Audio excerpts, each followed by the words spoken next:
Hi, welcome to Teardown Tuesday. Yes, I'm at the whiteboard. We're not going to jump in to the teardown. Thought I'd just do a little bit of whiteboard fundamental theory today, and then we jump in to the teardown and see if we can see a similar arrangement to what we get in the basic topology of, in this case, uninterruptible power supplies, or UPS. You've no doubt heard of them. You're probably using one at home to back up power your PC, for example, when the mains power fails.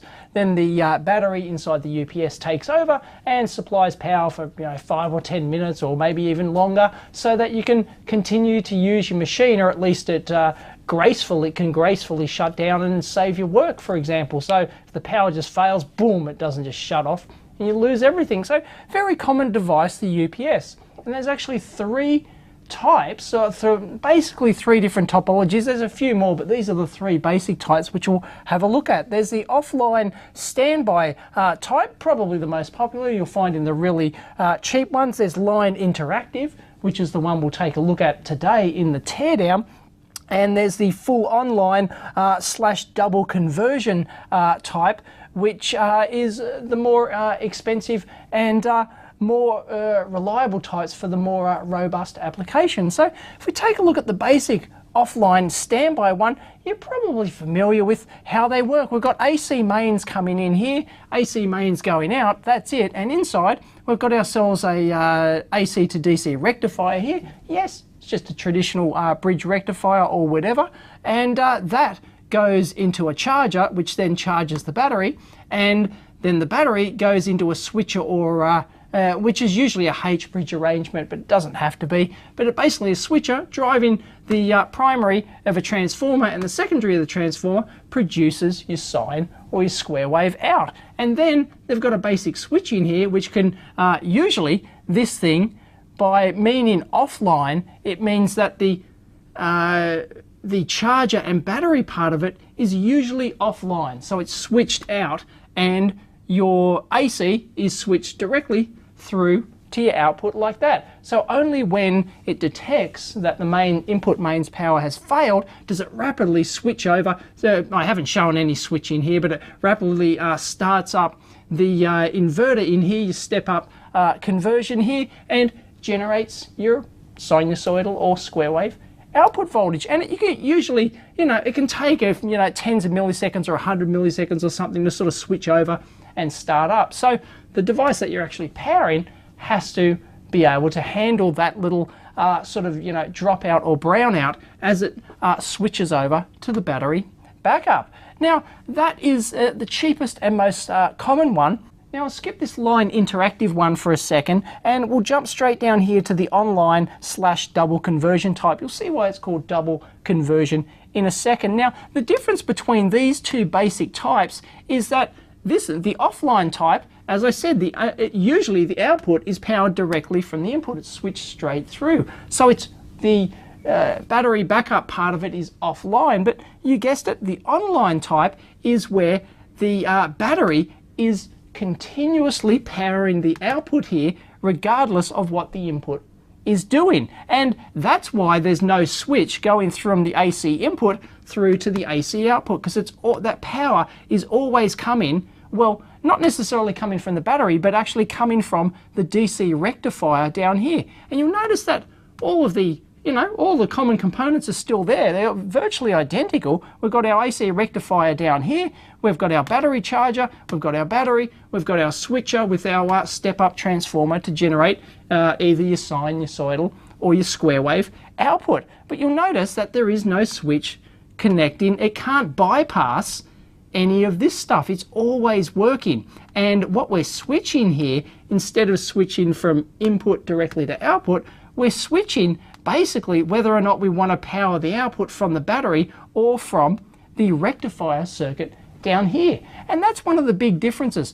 One of the main reasons you want to do it is for isolation. For example, you notice that there's no direct electrical connection from the output to the input, i.e. it's galvanically isolated. So if the device you're powering needs to be electrically isolated from the input, then an online or double conversion / switcher is the way to go. But as you can see here, there's no isolation. Even though I've got a transformer in there, you'll notice that it's all commoned like that from the input to the output. And the other main reason why you want to use the online one compared to the offline is that if you've got a real noisy mains and it's always dropping, there's always brownouts and dropouts and all sorts of stuff, you don't want this thing to be continually switching back and forth between the input and the battery, for example. You're much better off on those in those noisy and troublesome environments to go for an online conversion where it's just always running from the DC here. And that's why it's called double conversion, because we're converting AC into DC, and then it's permanently, the output here is permanently running from that DC connection. It's not switching through the AC and then switching between AC and DC sources effectively. It's always powered from that DC source. And that's why they call it the double conversion, because you're converting once and then you're converting again. Yes, this one does it up here too, but there is the option to switch through with no conversion at all. Hence the name double conversion.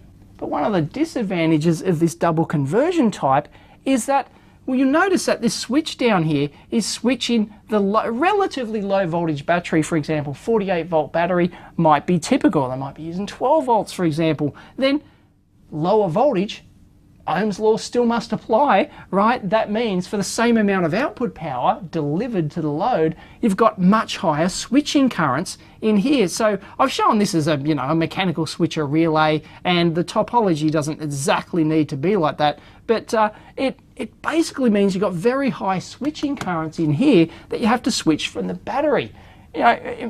Up here, if you're got, say, for example, a typical 10 amp mains outlet, well, you only need a 10 amp relay in there. That's it. Not a problem. But down here, you need much, much higher currents. So the switching can be an issue down here. And also, this rectifier down here has to deliver the full load all the time, because you notice when it's not powered from the battery, it's got to deliver all that power from that poor little rectifier down in here, whereas here the rectifier is only needs to be sized enough, designed well enough to deliver enough power to charge the battery, which might be much, much less than the output load is capable of. So that's why these things are more expensive and more difficult to design. They're going to run hotter, things like that, because the circuitry inside is got to deliver that full load, and then you've got losses in there, and the switch has always got to be operating and delivering the output load. Whereas up here, your switcher or output load might only need to be sized and designed for operation for 10 minutes, 30 minutes, for example. But this thing, it's got to work all day, every day, 24/7. So this thing needs a lot more cooling and much better design system. So that's why it's typically more expensive to design an online UPS. So that brings us to the third type, which we're actually going to look at in the teardown today, is what's called a line interactive UPS. And it's essentially exactly the same as the offline standby type, but it's a bit of a compromise between these two in that, let's say you've got a mains input here, which sort of browns out or drops out a couple of times a day. You don't want the thing always switching over to battery. So instead of it switching over to battery, what they include in here, you'll notice it's virtually identical, except for the fact that in this path here where the AC is switched through, there's actually what's called an auto transformer in there with various little taps with some other switching relays in here that can then, or it doesn't have to be a relay, it can be an electronic switch as well. Then it switches between the different taps on the transformer. So let's say your mains input nominally 240 volts, it drops down to 220 or 210. Then bingo, what they might do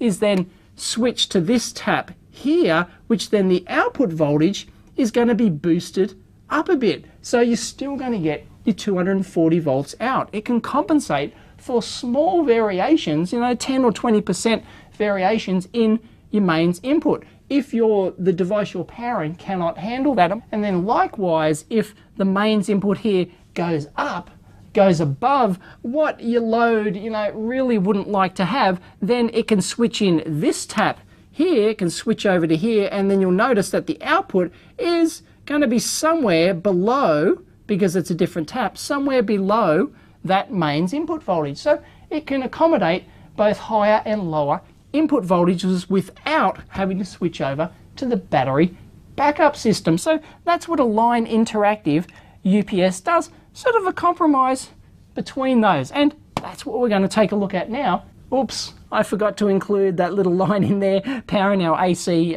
rectifier there. But when we take a look at our teardown now, which we're going to do in a second, we expect to see all these basic components in here. We expect to see a big ass auto transformer. It's going to be big ass because it's delivering all of the full output power load, the full 2400 watts or whatever, through to the output. So that's got to be a big beast. Then we're going to have our rectifier, we're going to have our charging circuitry, we're going to have our battery bank.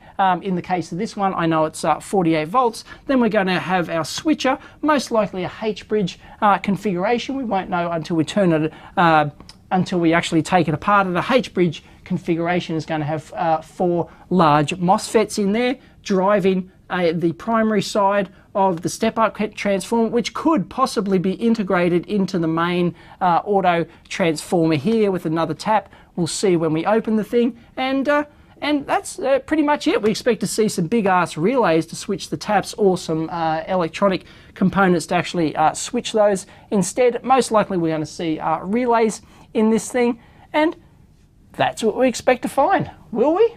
Only one way to find out. Take it apart.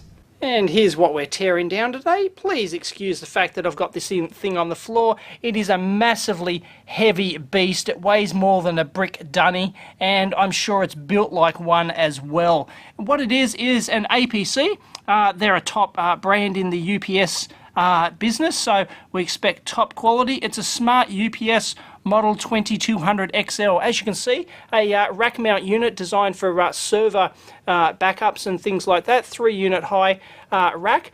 And yes, I scored this one from the Australian Defence Force auction that I scored a whole bunch of other stuff, as you've seen in a previous video. And this is just a front fascia panel here that just pops off to reveal the control panel here and the internal battery pack. I do have a second rack mount unit which just contains an extra 2 sets of batteries as well, and you'll see the other connector on the other side. So this one can have 3 sets of batteries hooked up to it.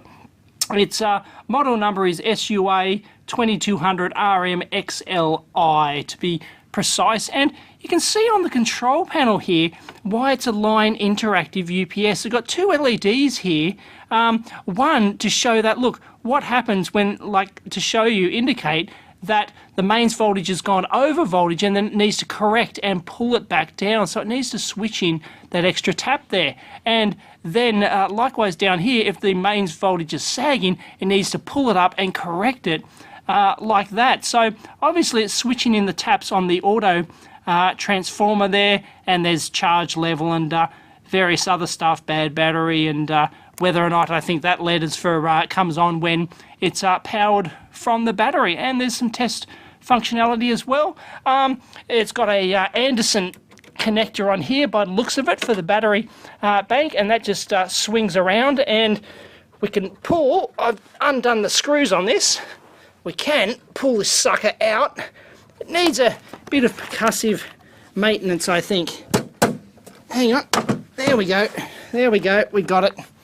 A bit of percussive maintenance, and the battery weighs an absolute ton, more than a brick dunny, as I said, and that will pop out.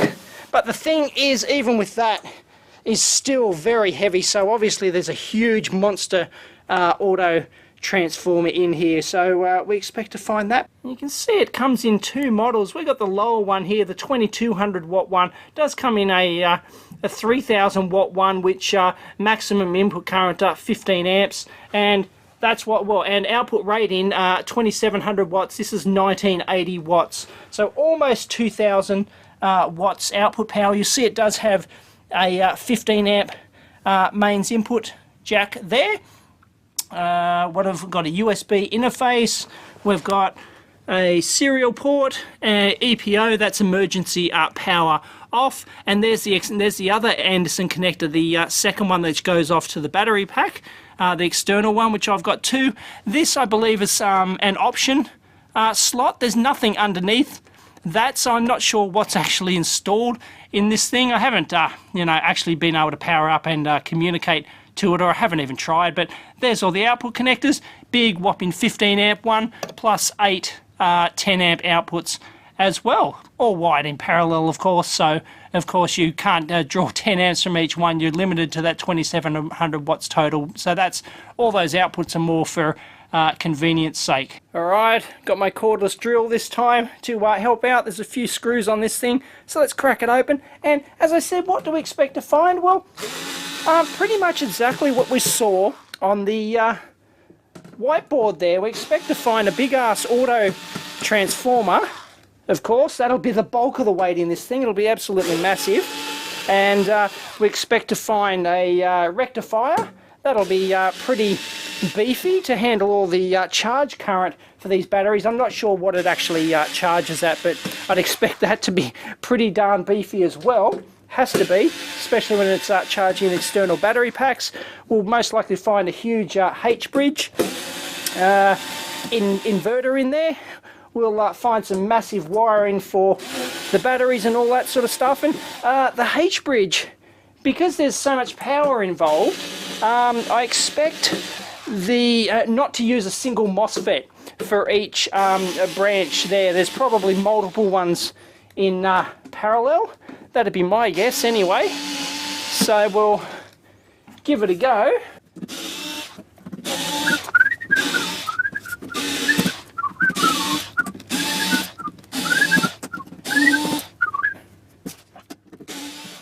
Alright, let's lift the lid on this thing and see what we get. No, it's nothing else holding it down.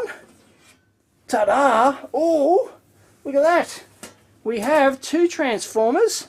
We'll get a better look at this beast. I'll set the camera up vertical above it, but yeah, that looks very nice at first glance. Wow, beauty. Now, first of all, that was a bit of a surprise. We've got two separate transformers here. I expected one huge transformer, but I guess, I don't know, for technical or manufacturing or performance reasons, they decided to go with two separate ones. But if you'll notice that there's a huge cable over here. I love the fact that they've actually clamped that down there with a crimp lug, and they've screwed it down. You'll notice that there's no connection from basically this is the primary of the transform. Well, depends on which way you're talking about your terminology. If it's powered from the batteries, then this is the primary, and then this becomes the secondary. So we'll just call it the battery side of the transformer. You'll notice that there's a huge bridge joining those two, but there's no tap coming off that into the main circuitry. So really, it's effectively just one wind in there. So they're using this as one big transformer, so it's not a center tapped winding on that. So they're definitely using a H-bridge to do it. And if you have a look down in here, ta-da, you'll be able to see that. Here's where the wiring comes off, and once again, huge big crimp terminals screwed into what looks like the heatsink. Well, it is the heatsink for the power MOSFETs, the switching MOSFETs down in there, which we'll have a closer look. I'll get the macro lens out, see if we can get some part numbers in there, but they're also using that to carry the current down there as well. And you'll notice that there's 1, 2, 3, 4. So that looks to be correct. It looks to be a H-bridge, because that's the most typical configuration. So it looks like we're going to have 4 sets of power MOSFETs here, each on their own thing, each on their own little heatsink slash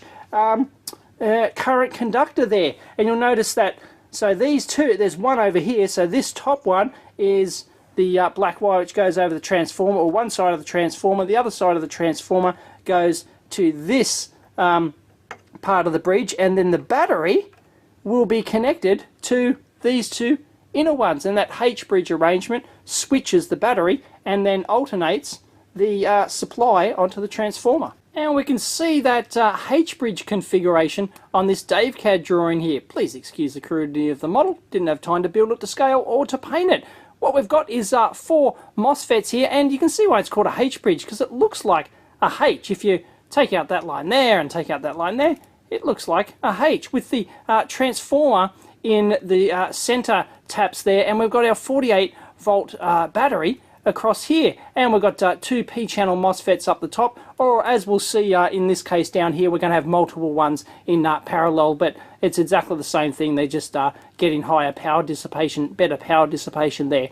So basically, I won't go into H-bridge in detail, but basically you can switch pairs like that, which then you can alternate the polarity on your transformer there. So that's how you can switch it. But then if you just switch them off and on and had just a simple square wave output, which the cheap UPSs do, because when you turn on a MOSFET, you know, they've got very low on resistance, so that when you you know, if you just do a square wave output, then these things turn on hard, and there's not a huge amount of power dissipation in these MOSFETs, or they try to. You know, there's things with gate capacitance and everything else, and driving conditions. We won't go into any of that detail, but because we're getting a sine wave out of this thing, we're going to have to dissipate more power in the MOSFETs, which is probably why they've gone for the arrangement with, you know, this huge big heatsink, and it looks like they got 4 parallel MOSFETs on there as well.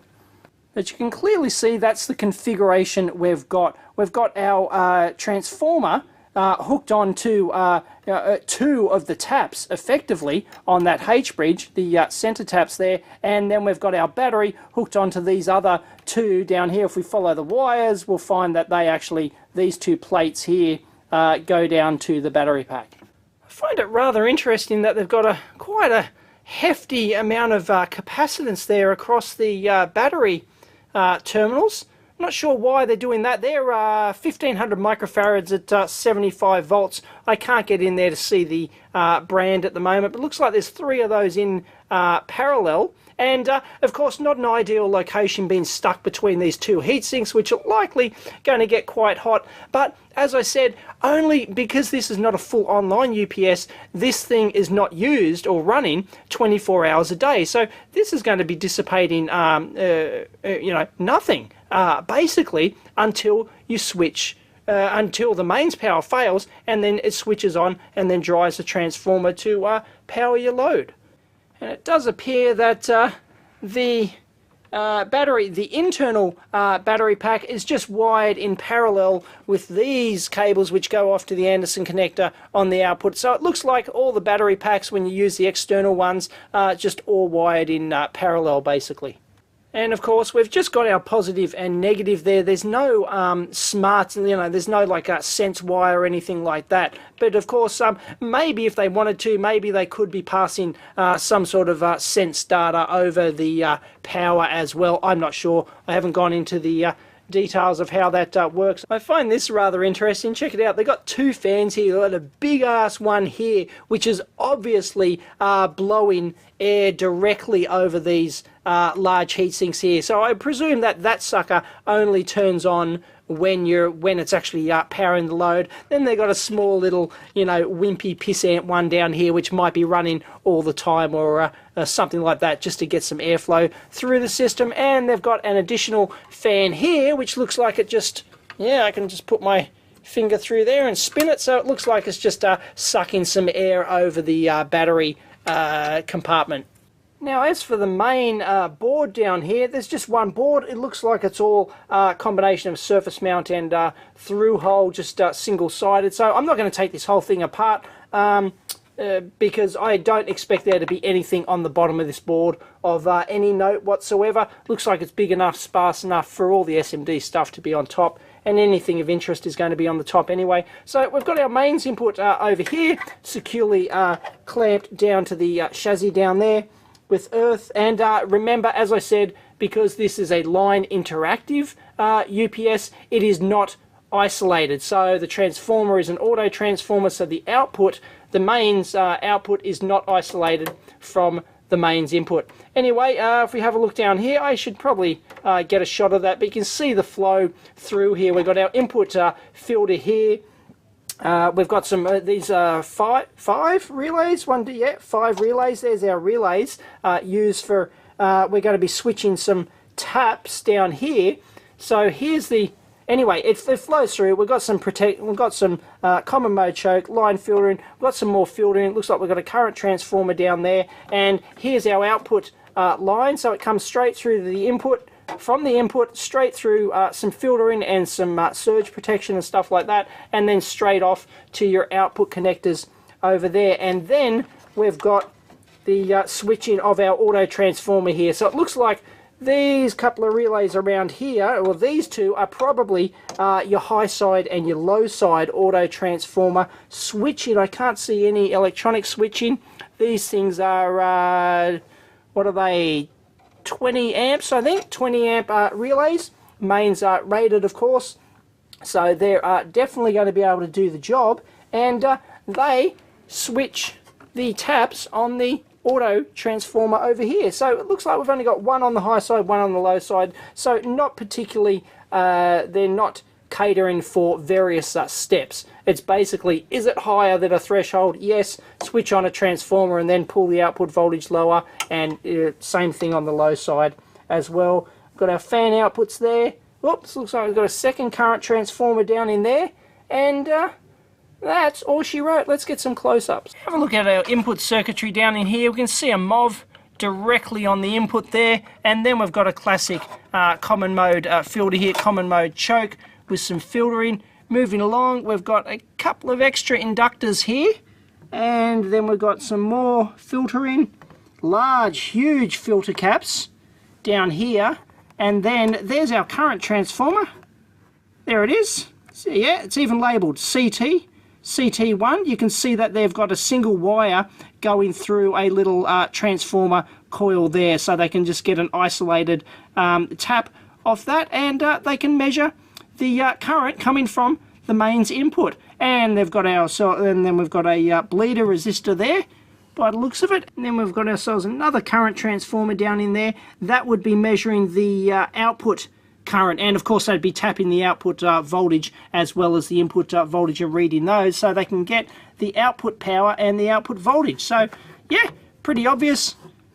Mains input here, and then we've got our the other one over here is measuring the output, and these cables here then bugger off to our output over here, and as you can see, yep, they're all wired in parallel there. So they're obviously got, so they got a separate wire there going off to the 15 amp jack, and then all the 10 amp jacks are wired in parallel, and we've got ourselves a little, well, not a little, a big ferrite. And I'd probably say that this third relay here is the one that actually switches the input directly through to the output, basically. You can tell, look, they've got these huge, beefy, well, that's actually coming from this one here. I mean, huge, beefy tracks in there. I mean, check that out. Joining them, then the output, of course, big, beefy ones going over to here. So I don't know the exact topology they're actually using for the auto transformer and the power bypass, but yeah, these ones are also got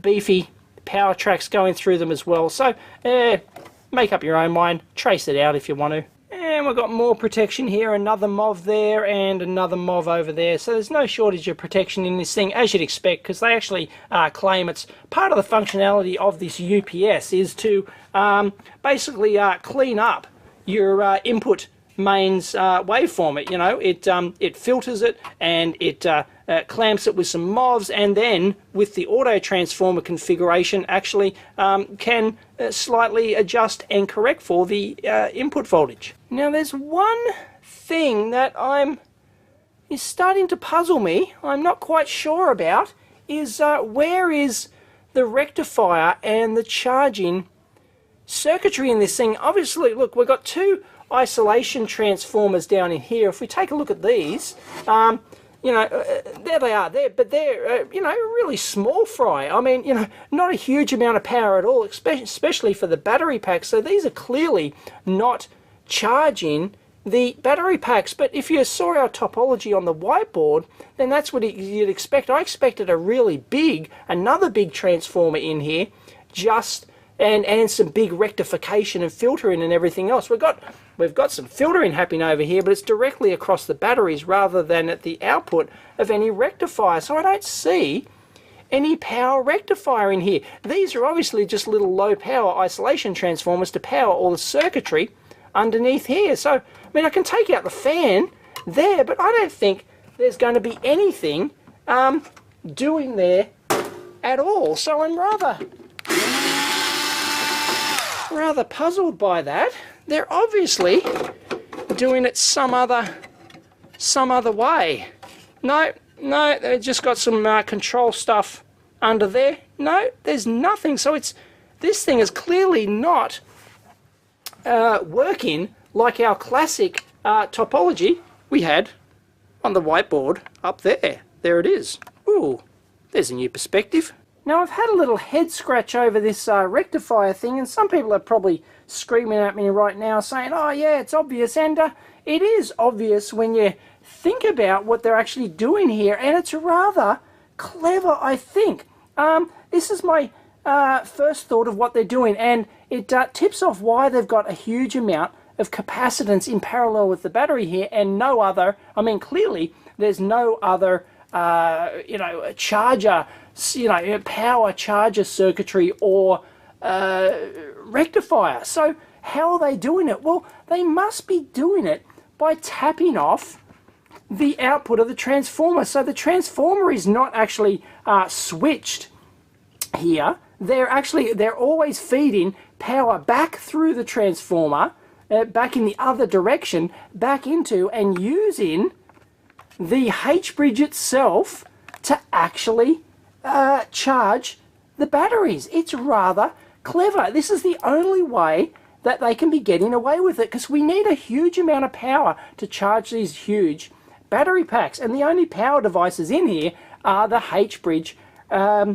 devices themselves. Actually, I probably should have a look down here. I might be jumping the gun, but what I haven't shown here on my DaveCAD drawing, what I emitted because I thought it didn't matter, is the substrate diode across each one of these, and there's going to be one of those substrate reverse bias diodes across each of these MOSFETs. I won't go into details of why, but all MOSFETs are going to have these substrate diodes in there, and when you have diodes like that in reverse bias, you can feed power back in from this transformer, and then you can actually have huge amount, large capacitance across here like this, or across there and there. You've got large amount of capacitance, and that's what we've got. We've got these three huge caps here, and I think they're feeding power back in from the transformer through the reverse bias substrate diodes,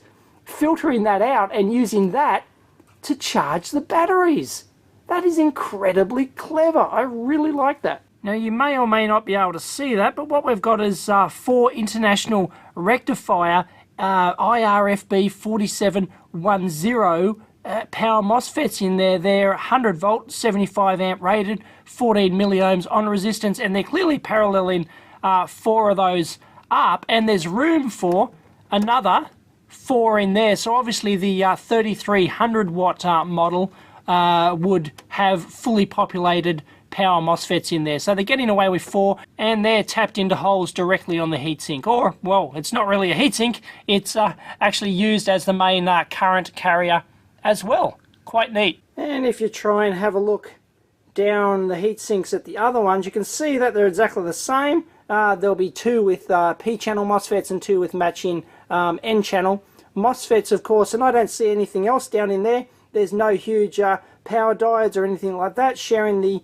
heatsink, so they're obviously, there's just some caps down in there. You can see those things down there, and really there's nothing left for me to conclude except for the fact that they must be doing exactly what I said there and using the substrate diodes on here, reverse biased, to then charge up, and then they rectify that. So it's effectively rectifying the AC coming from the output. When you're plugging in the mains, it's coming back from the transformer, and they're just rectifying that and filtering that and then charging the battery from that. There's probably some, more smarts in there, of course, actually taking care of things, but that's the basic topology that they're using. And it's very clever. And if we get rid of that option slot, which literally is an option slot, and then it just plugs in, that ribbon cable just plugs in there. It's not populated in my unit, but you can get like, I believe you can get like Ethernet interfaces and various other management modules and things to plug into. And as you can see, it looks like we've got a socketed micro there. I'll maybe try and get a close-up of that. Looks like we've got a USB capable micro here. It's a dead giveaway. It's right next to the USB. We've got an RS-232, you know, probably a Maxim serial driver in there. And that's about all she wrote. Not a huge amount of control. You know, we're obviously going to have some analog to digital converter stuff around here to measure your voltage coming from your the current transformer, and also measuring the mains input and output voltages as well to try and track that power, and of course the battery management charging capability as well. And for those who absolutely must know what the main processor is, I peeled off the sticker there. It's a Philips 87C51 Classic. Now, I was curious about how that charging system worked, so what do you do when you want to find out info on how something works? Well, look at what we have here on the back. US patent number 5,302,858. Let's look it up.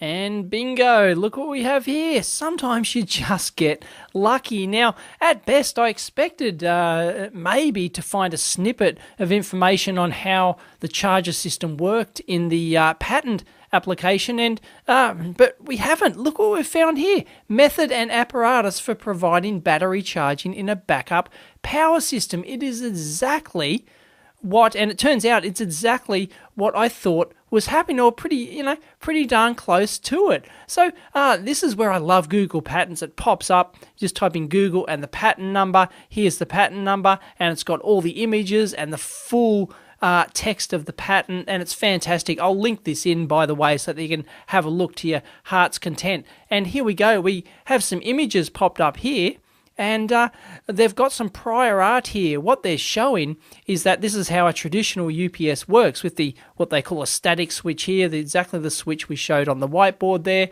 Then we've got a transformer rectifier configuration, converts AC to DC. Then we've got our battery charger circuitry, our battery, our inverter, our H-bridge, and then our output transformer powering the output. And that's the prior art. But what they've got this patent for, by the looks of it, I haven't read all the details of the patent and what everything does, but I've got the general overview of it.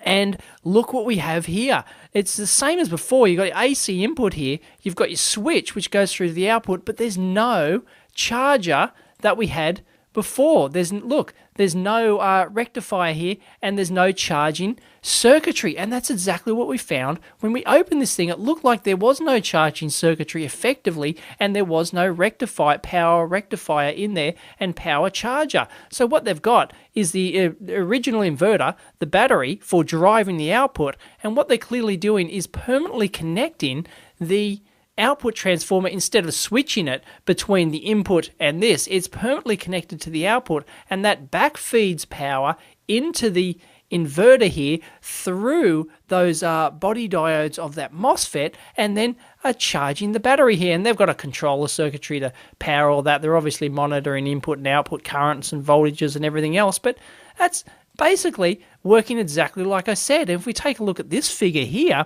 they're actually showing some of the details. They're showing an ideal transformer here, but they're obviously showing the winding inductance and stuff in there, because that obviously has something to do with it. They're storing the energy in the winding inductances in there to actually back power the charging circuitry of the battery. And look, they've drawn in the body diodes there, substrate diodes on the MOSFETs there, and that's exactly what they're doing. Now they're showing the AC input here, and if you flick it over and we rotate it, oops, there we go, then what they're showing is that they are powering the, they're taking the line output voltage and then using the winding inductance to then supply power back through those diodes. They don't show any filter caps in here, of course. They're grossly simplifying this in the patent diagram. It's not going to show anything they don't need to. But that back charges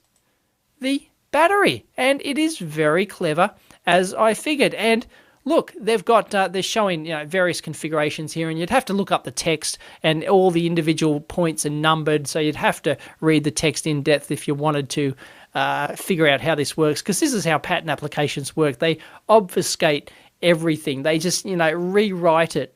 They take a clear technical description from the engineer who designed this thing, and that's what patent attorneys do. They just change it into gobbledygook, but it's all eventually there in the text. So they're showing both positive and negative configurations of which MOSFETs turn on, and look, this is showing clearly this diode here is then back charging through there, etc., etc. So looks like they've got a charging waveform here. Perhaps you'd have to read the associated text. Then they've got clearly some control circuitry here. Here's the battery. They've got some other, they've got an error amplifier here with a voltage reference control, ADC, all that sort of jazz. So that's clearly the control. It looks like they got some, there we go, energy build-up state. That would be in the winding inductance. Then they've got the discharge state and energy build-up state again. And you can associate that with the text description of the system operation. And there's full resistive discharge curves and all sorts of goodness in there. So they're showing you exactly how it works. But the detail is all down here in this descriptive text. And here it is in the summary of the invention here. The present invention eliminates the need for separate charger, transformer and battery charger, conveniently used in backup power systems by utilizing the main inverter to do the battery charging. Bingo! Eliminating the separate charger lowers cost, reduces complexity and weight of the system, and improves system reliability. Because as I said, I expected there to be a fairly hefty charging transformer in there plus associated power circuitry as well, but this does away with it. Fantastic. The invention provides inherent power factor correction because without the need for any additional control circuitry, the inverter charger draws a sinusoidal, non-distorted current from the power lines. Brilliant. Another side benefit of this. And here's a bit more detail. The present invention utilizes the primary and secondary leakage reactances of the main power transformer in cooperation with the switching devices of the H-bridge inverter. Consequently, the battery pack will back bias diodes, the intrinsic anti-parallel diodes connected across each of the switching devices in the inverter bridge. Brilliant. Does exactly what I thought. But in the end, like when I thought about it for 5 minutes, it was obvious due to the lack of various components that this was exactly what they were doing. There was no other way to do it. And it also tells you the inverter may be operating in constant frequency inverter charge mode or a variable frequency mode as well, yielding a higher charge current. So they can probably chop and choose under software control what method they want to use. Fantastic. And this patent isn't new either. It dates back to 1991. It was granted in 1994, and it was done by a guy named Douglas C. Foltz. Good on you, Doug. And he worked for a company called Best Power Technology. I have no idea who they are or how they're associated with APC. I haven't checked, but maybe they got acquired, or maybe it's Doug's company. Who knows? Anyway, one smart cookie invented this, and presumably nobody in the UPS business has been able to implement this, I don't know what you would call it, reverse inverter battery charger technology or something like that. Nobody else has been able to implement it because they would presumably violate the APC patent on this thing. Or I'm sure there's people out there who use it and they don't care, and they're in another country, and well, it's real difficult and expensive to sue them. But anyway, has the patent expired? I don't know. What is it, 20 or 25 years on a patent or something? But presumably APC have been the only ones that have been able to incorporate this novel technology. I mean, there could be prior art. Just because they grant the thing doesn't mean that it's enforceable and stuff like that. If you can find prior art to beat it, then you can easily, well, not easily, it still costs you a buttload of money to win any patent infringement lawsuit, that's for sure. And that's a disadvantage of these patents. You think you're protecting your design, and well, you're not, because here's all the details in depth of how it all works. So it doesn't stop anyone copying it. It puts all the info out there so that anyone in the world can copy it. But what it does do, the patent, is gives you a right to sue them very expensively if they do So there you go. I hope you enjoyed that look at a combined tutorial teardown Tuesday, I guess you could call it, where I started off with some theory. I thought, some basic theory on how these things operate. See how well a product, when you take it apart, matches the basic theory that you'd find in any textbook basic block diagram approach. And usually, it does, but in this case, it actually surprised us. And it's a good example of how and why I like taking things apart, because you often find surprises like this. I hadn't heard of this technique before, but it seems obvious with hindsight. Maybe it is widely used in the industry, I'm not sure. But anyway, that was rather interesting. I found something I didn't know. I'm going to have to read further about how all this works, but it seems to be a very clever little technique, and I bet there's a lot of people out there that didn't know about this either. So there you go. Some benefits to tearing stuff down and investigating things. I love it. And if you like the video, please give it a big thumbs up on YouTube. And if you want to discuss it, jump on over to the EEV blog forum. Catch you next time.